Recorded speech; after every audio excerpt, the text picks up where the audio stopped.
Hello friends, welcome to our channel. Today நம்ம சேனல்ல என்ன பார்க்க போறோம் அப்படின்னா 12th Polity Unit 1 இந்திய அரசமைப்பு அதை பற்றி தான் பார்க்க போறோம். நாம் ஆல்ரெடி 6th புக்ல 10th புக்ல உள்ள இந்திய அரசியலமைப்பு பற்றி நம்ம முடிச்சிட்டோம். 12th புக்லயுமே நம்ம அடிப்படை உரிமைகள் அடிப்படை கடமைகள் வரைக்கும் நம்ம பார்த்துருந்தோம். டுடே நாம கூட்டாட்சி அல்லது ஒற்றையாட்சி பற்றி பார்க்க போறோம். அந்த வீடியோ பார்க்காதவங்களுக்கு நான் லிங்க் டிஸ்கிரிப்ஷனில் கொடுக்குறேன், செக் பண்ணி பார்த்துக்கோங்க. ப்ரீவியஸ் வீடியோ கம்ப்ளீட் பண்ணிவிட்டு நீங்கள் இது பார்த்தீங்கன்னா ரொம்ப ஈஸியாக இருக்கும். ஸோ தயவு செஞ்சு அதை போய் கம்ப்ளீட் பண்ணிட்டு வந்துடுங்க.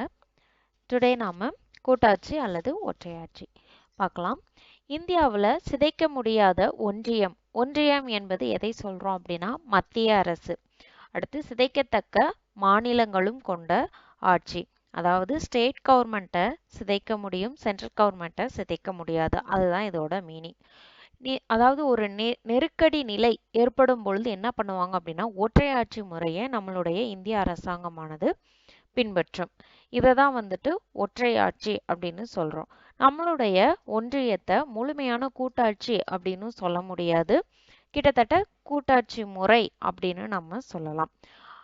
அதாவது நம்மளுடைய இந்திய அரசாங்கமானது என்ன செய்யும் அப்படின்னா நேரம் சூழல் போன்ற தேவைகளுக்கேற்ப ஒற்றையாட்சியை பின்பற்றணுமா அல்லது கூட்டாட்சியை பின்பற்றணுமா அப்படின்னு தேர்ந்தெடுக்கக்கூடிய ஆட்சி முறையை கொண்டுள்ளதான் நம்மளுடைய இந்திய அரசாங்கம்.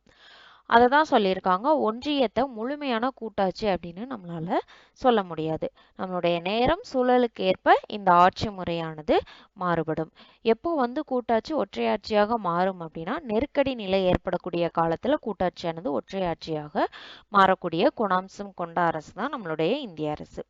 அடுத்து நீதி, சீராய்வு, சமநிலை, நாடாளுமன்ற மேலாதிக்கம் பற்றி பார்க்கலாம்.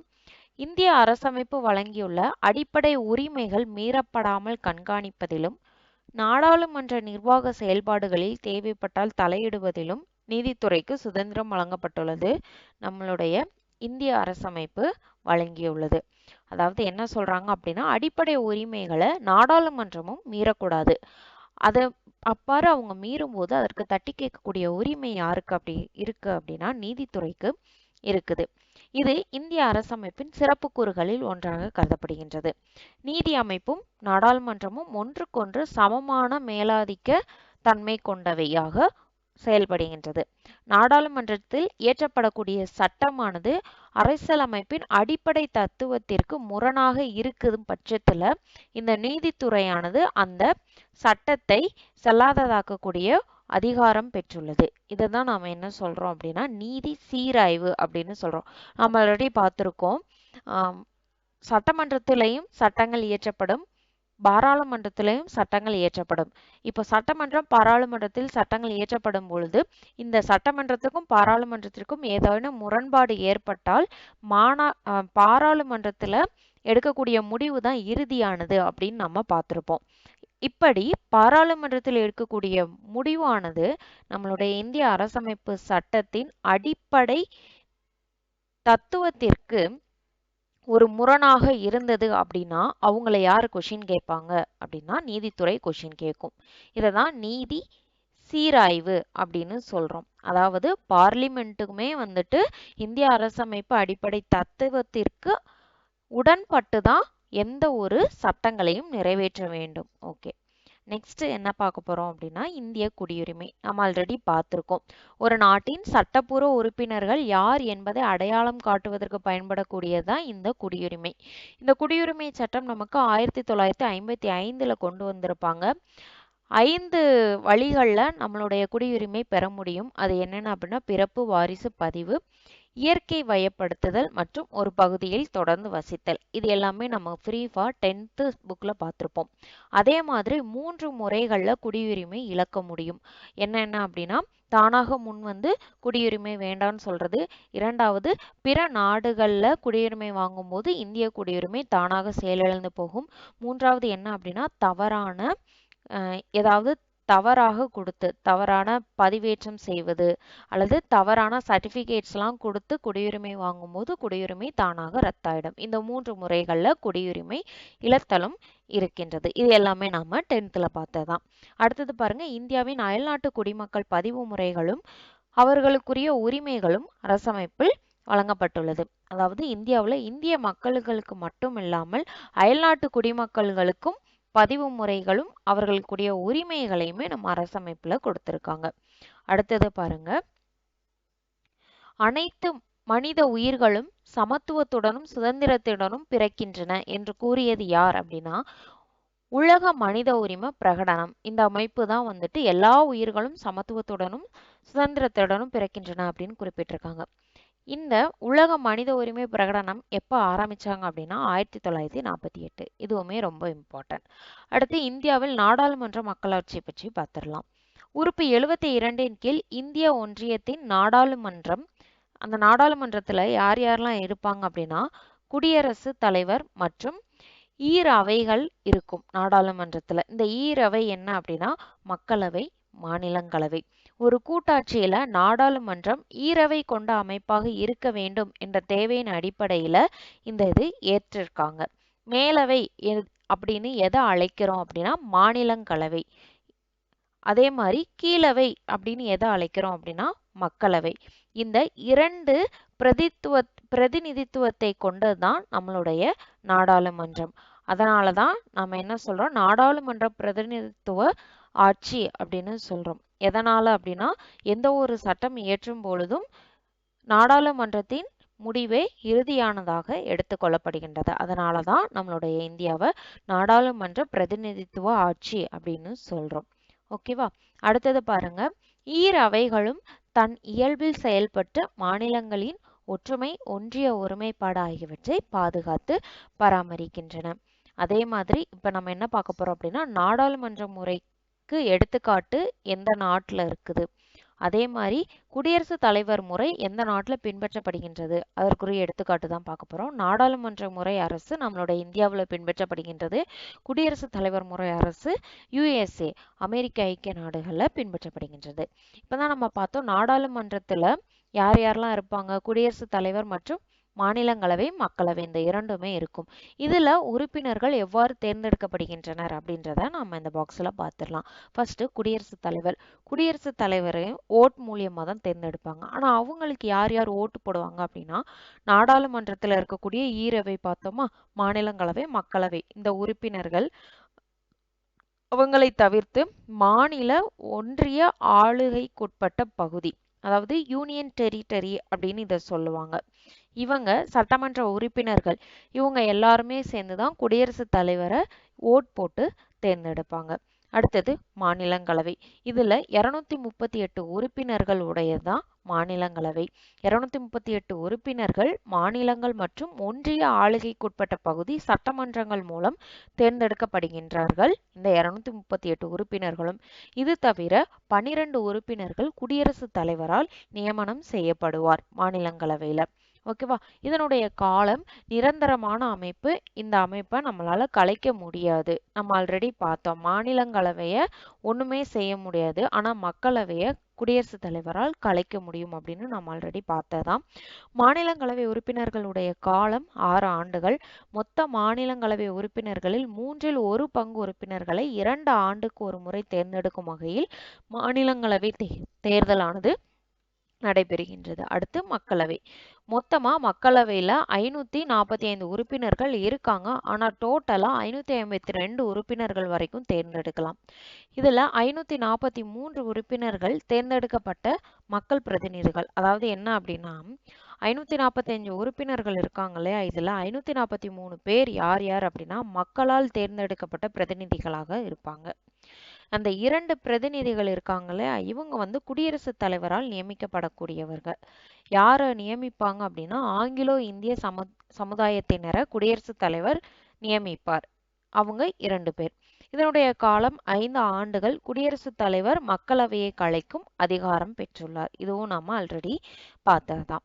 நெக்ஸ்ட் ஆகஸ்ட் 1ஆம் தேதி 2014ஆம் ஆண்டு தமிழ்நாட்டில் நீதிமன்ற மொழியாக தமிழை பயன்படுத்தும் முறையை கொண்டு வந்தாங்க.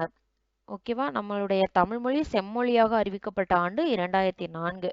அதே நீதிமொழியாக அறிவிக்கப்பட்ட ஆண்டு என்ன அப்படின்னா 2014 ஆகஸ்ட் 1. அடுத்து தமிழ்நாடு மாநில சட்டமன்றத்தில் நடைபெற்ற ஆரோக்கியமான விவாதங்கள் பற்றி நாம பார்த்திடலாம். இது நம்ம ஆல்ரெடி நீங்கள் ஹிஸ்ட்ரியில் நான் ஆல்ரெடி வீடியோ போட்டிருப்பேன். அதில் பார்த்த கண்டென்ட் கொஞ்சம் ரிப்பீட் ஆகும். அதாவது ராஜாஜி ஆட்சியில் முதலமைச்சராக இருக்கும்போது குலக்கல்வி திட்டத்தை கொண்டு வந்திருப்பாங்க. அந்த குலக்கல்வி திட்டத்தை எல்லாருமே வந்துட்டு எதிர்த்திருப்பாங்க. அது பற்றி நமக்கு இந்த இதில் கொடுத்துருப்பாங்க. ஃபர்ஸ்ட் ஒன் பாருங்க, இந்திய அரசமைப்பு சட்டத்தின் கீழ் உருவான மதராஸ் மாகாண முதல் சட்டமன்றம் எப்போ நடைபெற்றது அப்படின்னா 1952 1957 வரைக்கும் இந்த மதராஸ் மாகாண முதல் சட்டமன்றம் வந்து ஆட்சி நடைபெற்றிருக்கும். இதில் முதலமைச்சராக யார் இருந்திருப்பாங்க அப்படின்னா ராஜாஜி அவர்கள் இருந்திருப்பாங்க. இந்த ராஜாஜி அரசு தான் அடிப்படை கல்வி திட்டம் அல்லது இதை குலக்கல்வி திட்டம் அப்படின்னும் அழைப்பாங்க. இது கொண்டு வந்தாங்க. குலக்கல்வி திட்டம், அடிப்படை கல்வி திட்டம் அப்படின்னா என்ன? நம்மளுடைய தந்தை என்ன தொழில் செய்கிறாங்களோ அந்த தொழிலையே அந்த சந்ததியினர் கற்றுக்கொண்டு பின்பற்றி வர வேண்டும். இதுதான் குலக்கல்வி திட்டம் அப்படின்னு சொல்லுவாங்க. அப்படி செய்யப்படும் போது என்ன ஆகும் அப்படின்னா, இப்போ ஒரு தச்சர் தொழில் செய்கிற அப்பா இருக்காங்க அப்படின்னா அவங்களுடைய மகனுமே தச்சர் தொழில் தான் செய்ய முடியும். அதே மாதிரி ஒரு டாக்டர் அப்பா இருக்காங்க அப்படின்னா அவங்களுடைய சந்ததியினர் திரும்ப திரும்ப டாக்டர் ஆகிட்டே போவாங்க. அப்போ இதுல என்ன ஆகும்? ஏழையா இருக்கவங்க ஏழையாவே இருப்பாங்க, பணக்காரங்களா இருப்பாங்க பணக்காரங்களாவே இருப்பாங்க. ஸோ இதனால என்ன செஞ்சாங்க? எதிர்க்கட்சி காங்கிரஸ் கட்சியை சேர்ந்த ஒரு பகுதியினர் எல்லாருமே இந்த குலக்கல்வி திட்டத்தை வந்து எதிர்த்திருப்பாங்க. இந்த திட்டம் சாதி அடிப்படையிலான படிநிலை மேலாதிக்கத்தை மீண்டும் கொண்டு வர முடியும் அப்படின்னு விமர்சித்திருப்பாங்க. அதனாலதான் இந்த குலக்கல்வி திட்டத்தை எதிர்த்திருப்பாங்க. அதற்கு அடுத்து முதலமைச்சராக காமராஜர் வந்து பதவி ஏற்கிறாரு. அப்போ காமராஜர் அமைச்சரவையில் 1954 பதவி ஏற்கிறாரு. இந்த 1954ஆம் ஆண்டு காமராஜர் ஆட்சியில இருந்தப்போ கல்வி அமைச்சராக யார் இருந்திருப்பாங்க அப்படின்னா சுப்பிரமணியம் அவர்கள் இருந்திருப்பாங்க. இவங்க ஆட்சிக்கு வந்ததுக்கு அப்புறம் தான் இந்த குலக்கல்வி திட்டத்தை என்ன செஞ்சிருப்பாங்க? ரத்து செஞ்சிருப்பாங்க. அதே சமயத்துல ராஜாஜி ஆட்சியில இருக்கும்போது நிலமற்ற விவசாய தொழிலாளர்களுக்காக ஒரு பல்வேறு நில சட்டங்களை வந்து கொண்டு வந்திருப்பாரு. யாருக்காக அப்படின்னா நிலமற்ற விவசாய தொழிலாளர்களின் பாதுகாப்பிற்காக. ஆனா அந்த சட்டங்கள் எல்லாமே பின்பற்றப்பட்டிருக்கும். இந்த குலக்கல்வி சட்டத்தை மட்டும்தான் என்ன செஞ்சிருப்பாங்க அப்படின்னா ரத்து செஞ்சிருப்பாங்க. யார் அப்படின்னா காமராஜர் முதலமைச்சராக பதவியேற்ற ஆண்டு. யாரு கல்வித்துறை அமைச்சராக இருந்திருப்பாங்க அப்படின்னா சுப்பிரமணியம். இவங்க தான் 1954ஆம் ஆண்டு இந்த குலக்கல்வி திட்டத்தை ரத்து செஞ்சிருப்பாங்க. அடுத்து சென்னை மாகாண தலைவர் ராஜாஜி அவருடைய முதல் நிதிநிலை அறிக்கையை 1937 மதராஸ் சட்டமன்றத்தில் சென்ட் அவை மதராஸ் பல்கலைக்கழக சேப்பாக்கம் வளாகத்துல தாக்கல் செஞ்சிருப்பாரு. எப்போ அப்படின்னா 1937ஆம் ஆண்டு தாக்கல் செஞ்சிருப்பாரு ராஜாஜி அவர்கள். 1967 திராவிட முன்னேற்ற கழகமானது ஆட்சிக்கு வந்துச்சு. அதனுடைய முதலமைச்சராக யார் இருந்திருப்பாங்க அப்படின்னா அண்ணாதுரை அவர்கள் இருந்திருப்பாங்க. அவரது ஆட்சியில இந்து திருமண சட்டம் திருத்தப்பட்டு சுயமரியாதை திருமணங்கள் அப்படின்னு கொண்டு வரப்பட்டது. அதாவது என்ன அப்படின்னா மத சடங்கு இல்லாமல் மேற்கொள்ளப்படக்கூடிய திருமணங்கள் மட்டும் அப்போ வந்து அங்கீகரிக்கப்பட்டது. இதை தான் வந்து சுயமரியாதை திருமணங்கள் அப்படின்னு சொல்லுவோம். இது ரொம்ப இம்பார்ட்டன்ட். திருமண சட்டம் திருத்தப்பட்டு சுயமரியாதை திருமண சட்டம் யாருடைய ஆட்சியின் கீழ் கொண்டு வரப்பட்டது அப்படின்னு கேட்பாங்க. யார் அப்படின்னா அண்ணாதுரை. அதுக்கு அடுத்து அவருக்கு அடுத்து பதவியேற்றவங்க யாரு அப்படின்னா திருமு கருணாநிதி அவர்கள். இவங்க வந்து 5 தடவை முதலமைச்சராக பதவி வகித்திருப்பாங்க. இவங்களுமே எண்ணற்ற சட்டங்களையும் தீர்மானங்களையும் கொண்டு வந்திருக்காங்க. இவங்க கருணாநிதி அவர்கள் கொண்டு வந்த கடைசி சட்ட முன்வரைவு என்ன அப்படின்னா பிற்படுத்தப்பட்ட வகுப்பினருக்கான இடஒதுக்கீடு, முஸ்லிம்களுக்கு சிறப்பு உள் ஒதுக்கீடு மற்றும் பட்டியல் இனங்களுக்கும் பழங்குடியின மக்களுக்கும் சிறப்பான ஒதுக்கீடு வந்து வழங்கியிருப்பாங்க. இதுதான் வந்துட்டு கருணாநிதி அவர்களுடைய தீர்மானங்கள்ல முக்கியமான ஒன்று. அடுத்து அனைத்து இந்திய அண்ணா திராவிட கழகம் தோன்றியது. அதனுடைய தலைவர் முதலமைச்சராக யார் பொறுப்பேற்றிருப்பாங்க அப்படின்னா எம்ஜி ராமச்சந்திரன் அவர்கள்.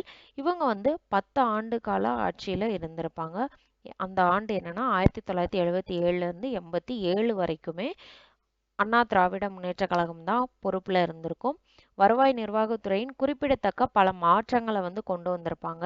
அது மட்டும் இல்லாம எம்ஜிஆர் தான் என்ன பண்ணியிருப்பாங்க அப்படின்னா இந்த டிஎன்பிஎஸ்சி கிராம நிர்வாக அலுவலர் அப்படின்ற பதவிக்கு முதல்ல வந்து வம்சாவளி திட்டத்தை வந்து கொண்டு வந்திருப்பாங்க. அதாவது அப்பா வந்து இந்த விஏஓவா இருக்காங்க அப்படின்னா அதுக்கப்புறம் அவருடைய மகன் வந்து விஏஓவா இருப்பாங்க, அப்புறம் அவருடைய மகன், இப்படி வம்சாவளி முறை தான் இருந்துச்சு. இதை மாற்றி டிஎன்பிஎஸ்சி எக்ஸாம் அப்படின்ற ஒன்றை கொண்டு வந்தவங்க நம்மளுடைய எம்ஜிஆர் தான். இதை தான் என்ன சொல்றாங்கன்னா கர்ணம் பதவி அப்படின்னு சொல்றாங்க. அதாவது வம்சாவளியாவே அந்த பதவி தொடர்ந்துட்டே போறத கர்ணம் பதவி அப்படின்னு சொல்லுவாங்க. அதே மாதிரி எம்ஜிஆர் அவர்கள் மதிய உணவு திட்டத்தை சத்துணவு திட்டமாக விரிவுபடுத்தி இருப்பாங்க. 1992 நவம்பர்ல உச்சநீதிமன்றம் மண்டல ஆணையம் வழக்கில் தீர்ப்பு வழங்கியிருக்கும். அந்த தீர்ப்புல என்ன சொல்லியிருப்பாங்க அப்படின்னா கல்வி மற்றும் வேலை வாய்ப்பில் 50 விழுக்காடு இடஒதுக்கீடு வழங்கி தீர்ப்பளிச்சிருப்பாங்க. இதை தொடர்ந்து தமிழகத்துல பிற்பட்டோர், மிகவும் பிற்படுத்தப்பட்டோர், பட்டியல் சாதிகள், பழங்குடியினர் எல்லாருக்குமே இந்த இடஒதுக்கீடானது வழங்கப்பட்டு அதை பாதுகாக்கும் வகையில் தமிழ்நாடு மாநில சட்டமன்றம் கூட்டப்பட்டு 69% ஒதுக்கீடு சட்டமானது இப்போ கொண்டு வரப்பட்டிருக்கு. யாருக்கு அப்படின்னா பிற்படுத்தப்பட்ட மக்களுக்காக. ஓகே, நெக்ஸ்ட் தமிழ்நாடு மாநில சட்டமன்றம் பற்றி பார்க்கலாம்.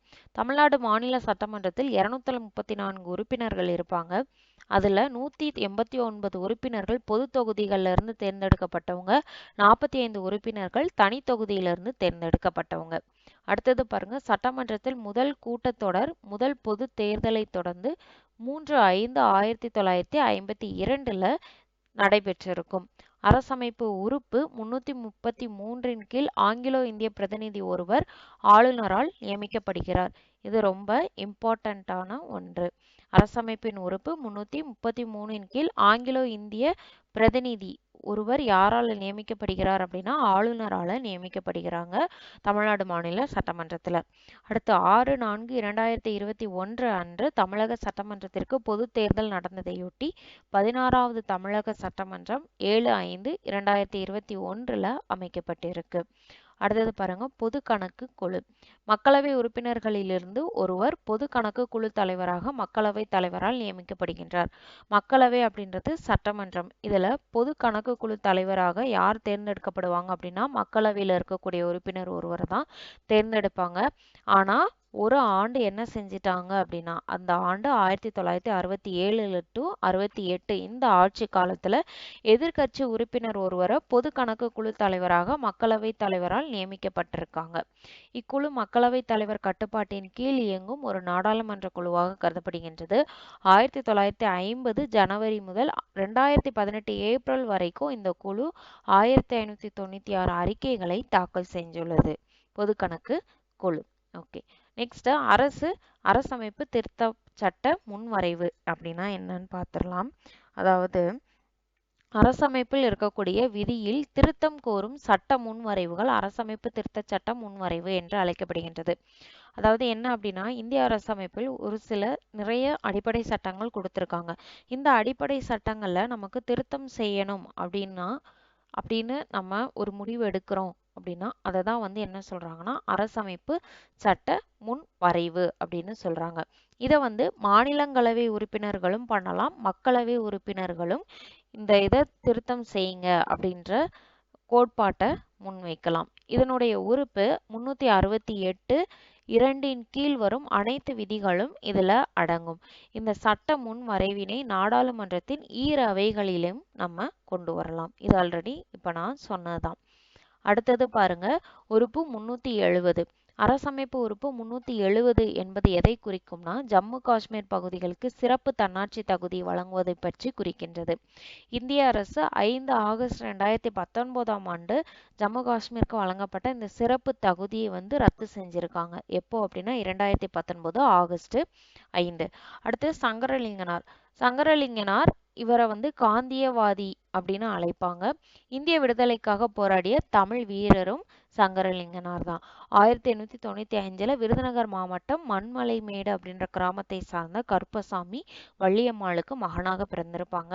1917 இந்திய காங்கிரஸ்ல இணைந்திருப்பாங்க. இவருக்கு ராஜாஜி மீது ஒரு ஈர்ப்பு ஏற்பட்டது. அந்த ஈர்ப்பால் என்ன செஞ்சிருப்பாரு, விடுதலை போராட்டத்தில் பங்கேற்று 1930 காந்தியுடன் தண்டி உப்பு சத்தியாகிரக போராட்டத்திலும் பங்கேற்றிருப்பாரு.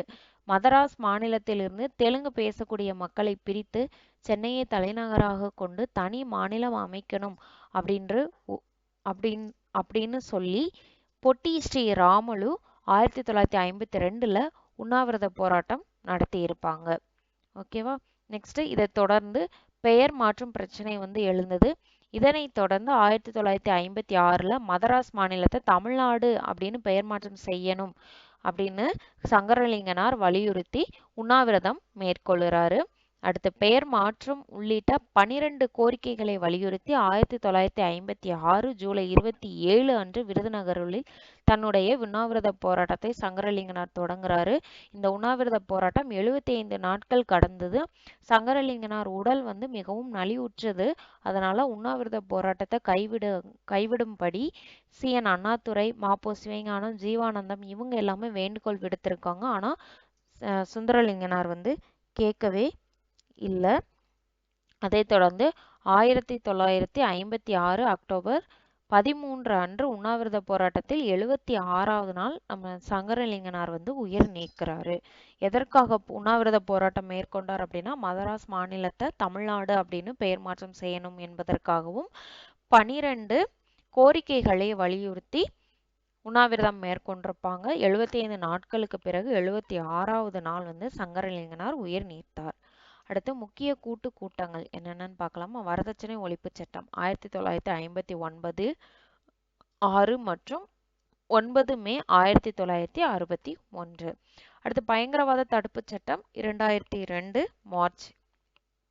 நெக்ஸ்ட் ஒன், மதராஸ் மாகாணத்தை தமிழகம் என்று பெயர் மாற்ற கோரி தியாகி சங்கரலிங்கனார் 27/7/1956 முதல் 13/10/1956 வரை 76 நாட்கள் உண்ணாவிரதம் இருந்து உயிர் நீத்திருக்காங்க. மதராஸ் மாநில பெயர் மாற்ற சட்டம் 14 ஜனவரி 1969ஆம் ஆண்டு தமிழ்நாடு அப்படின்னு பெயர் மாற்றம் செய்யப்பட்டது. எப்போ அவர் உண்ணாவிரதம் மேற்கொண்டார்னா 1956.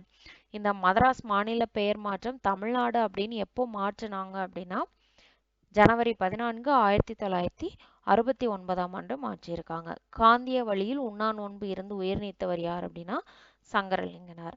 அடுத்தது தேர்வுக்குழு. தேர்வுக்குழுவில் குறைந்த எண்ணிக்கை உறுப்பினர்களை குறிப்பிட்ட காரணத்திற்காக நியமிக்கப்பட்டிருப்பாங்க.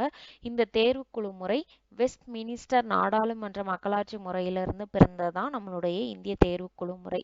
மாநிலங்களவையின் விதிகள் மற்றும் நடைமுறையின் உறுப்பு 125 கீழ் எந்த ஒரு குறிப்பிட்ட சட்ட முன்வரைவும் தேர்வுக்குழுவுக்கு அனுப்பும்படி எந்த ஒரு உறுப்பினரும் தீர்மானம் கொண்டு வர முடியும். நம்ம ஆல்ரெடி பார்த்தோம் இல்லையா, மாநிலங்களவை மக்களவை உறுப்பினர்கள் இருக்காங்களே, இவங்க 2 பேருமே ரெண்டு அவையில இருக்க யாராக இருந்தாலும் சரி தேர்வுக்குழுல சட்ட திருத்தம் கொண்டு வருவதற்கான சட்ட முன்வரைவை யாரு வேணாலும் தேர்வுக்குழுவுக்கு அனுப்பலாம். அதை தான் சொல்லியிருக்காங்க.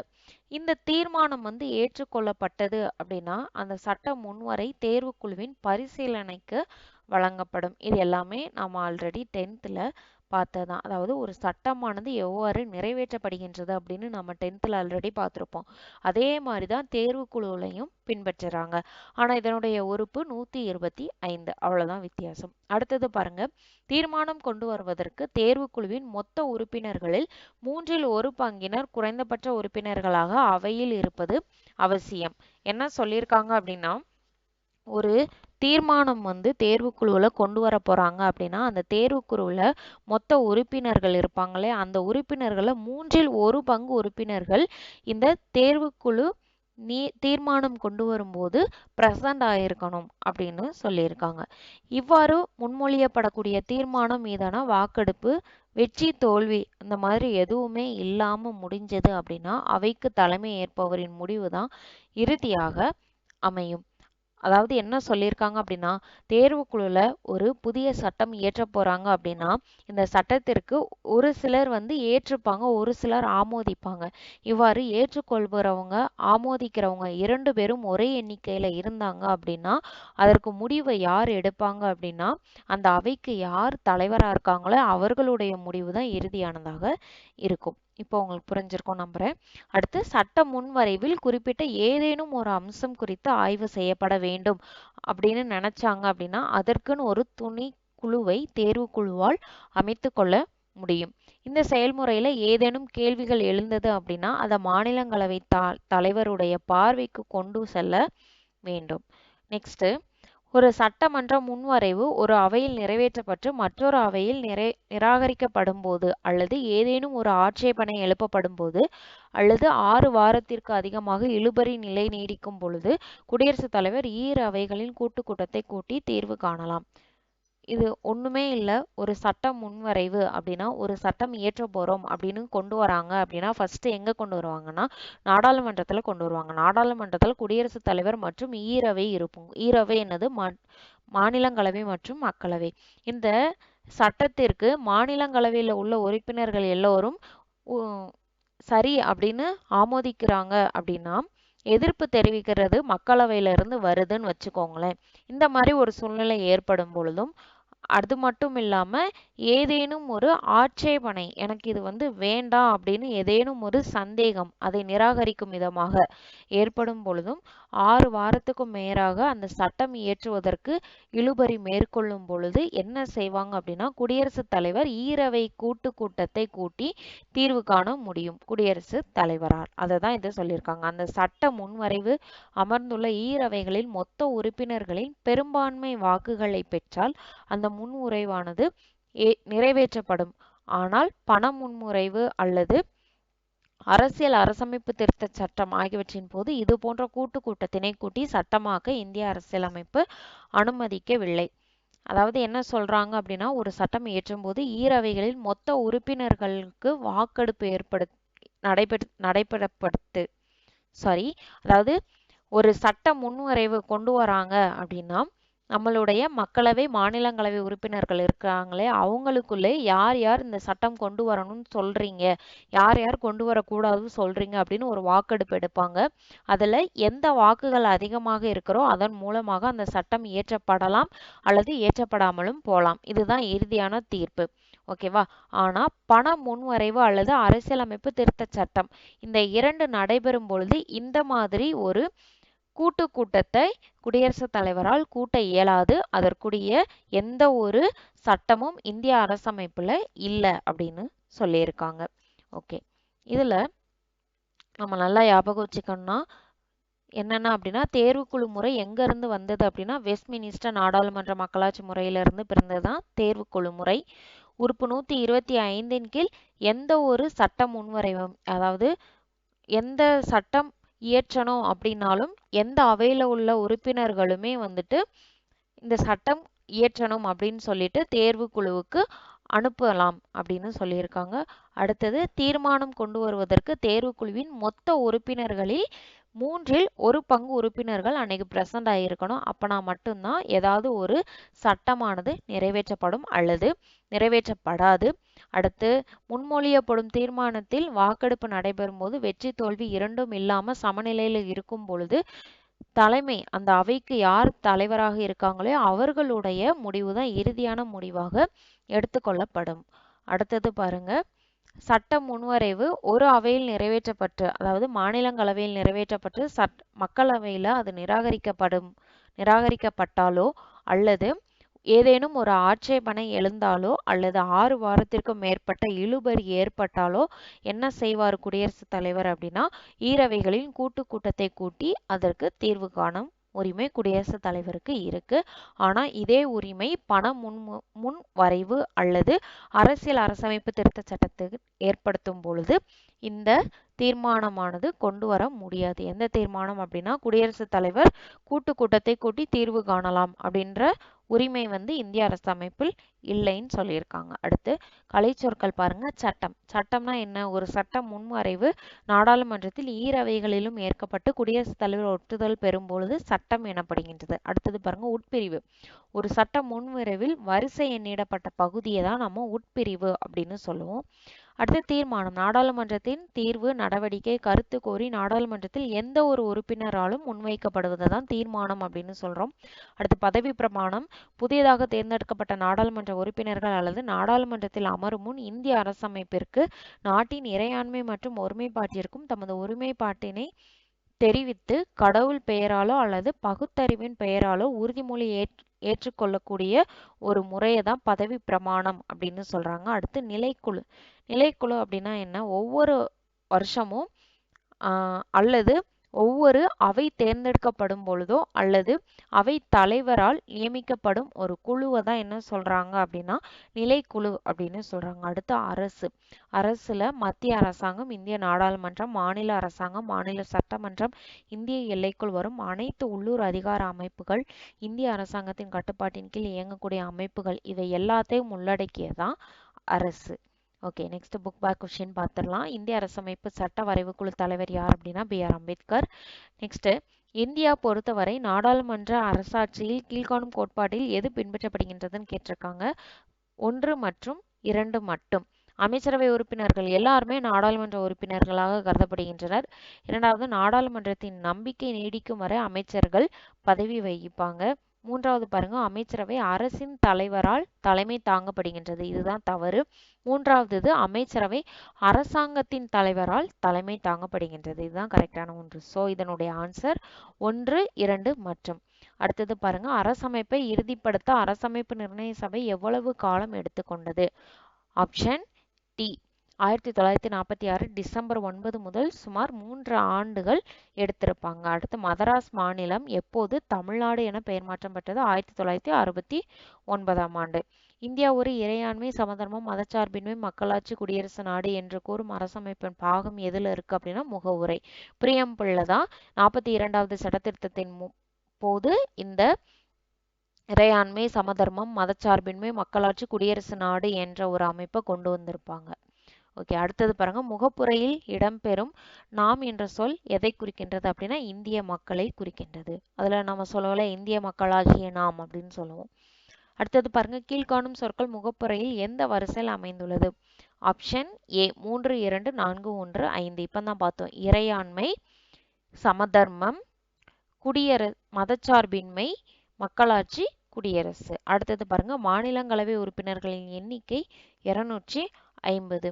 அடுத்தது பாருங்க, இந்திய அரசமைப்பில் தரப்படாத நிறுவனம் என்ன அப்படின்னா நிதி ஆயோக். நெக்ஸ்ட் ஒன், இந்திய அரசமைப்பு நிர்ணய சபை நடைபெற்ற காலம் 9 டிசம்பர் 1946 இருந்து 24 ஜனவரி 1950 வரைக்கும் நடைபெற்றிருப்போம். நாம் ஆல்ரெடி பார்த்துருக்கோம். இது அந்த 10 தொகுதிகள் பார்த்தோம் இல்லையா, அதுதான் இது. அடுத்து, மேலவை எவ்வாறு அழைக்கப்படுகின்றது? மாநிலங்களவை. கீழவை அப்படின்னு எதை சொல்றோம்னா மக்களவையை சொல்லுவோம். அடுத்து, இந்திய அரசமைப்பு உறுப்பு டேஷின் கீழ் ஆங்கிலோ இந்திய சமுதாயத்தை சேர்ந்த டேஷ் நியமன உறுப்பினராக ஆளுநர் நியமிக்கிறார். இப்பதான் பார்த்தோம். இந்திய அரசமைப்பு உறுப்பு 333 கீழ் ஒரு உறுப்பினரை ஆங்கிலோ இந்திய சமுதாயத்தை சேர்ந்த உறுப்பினராக ஆளுநர் நியமிப்பார். அடுத்தது பாருங்க, தமிழ்நாடு மாநில சட்டமன்றத்தில் தேர்ந்தெடுக்கப்பட்ட உறுப்பினர்களின் எண்ணிக்கை 234. அடுத்து, கூற்று 42வது அரசமைப்பு திருத்த சட்டம் ஒரு குறு அரசமைப்பு என்று குறிப்பிடப்படுகின்றது. இது சரி. காரணம், அதிகமான விதிகளை கொண்டு ஒருங்கிணைக்கப்பட்ட திருத்த சட்டம். இதுவும் சரி. ஸோ ஆப்ஷன் ஏ தான் கரெக்டான ஒன்று. கூற்றும் காரணமும் சரியானவைகள் ஆகும். காரணம் கூற்றுக்கான சரியான விளக்கமாகும். அடுத்தது பாருங்க, 15. கூற்று இந்திய அரசமைப்பு மிக நெகிழ்வுத்தன்மை கொண்டது. இது சரி. இதுவரை அரசமைப்பு 100க்கும் மேல் திருத்தப்பட்டுள்ளது. இதுவும் சரி. நம்ம ஆல்ரெடி 6th புக்ல பார்த்திருப்போம். அரசமைப்பு 101 முறை திருத்தம் செய்யப்பட்டுள்ளது அப்படின்னு பார்த்திருப்போம். அதை தான் இங்கேயும் நமக்கு கொடுத்திருக்காங்க. ஸோ இதுக்கு கரெக்டான ஆன்சர் ஆப்ஷன் ஏ. கூற்றும் காரணமும் சரியானவைகள், காரணம் கூற்றுக்கான சரியான விளக்கமாகும். இதோட நமக்கு இந்திய அரசமைப்பு டாபிக் முடியுது. நெக்ஸ்ட் நாம யூனியன் பிரதேசங்கள், மாநிலங்கள் இது பற்றி நாம பார்க்கலாம். வீடியோ பிடிச்சிருந்தா சப்ஸ்கிரைப் பண்ணுங்க, லைக் பண்ணுங்க, ஷேர் பண்ணுங்க. தேங்க்யூ.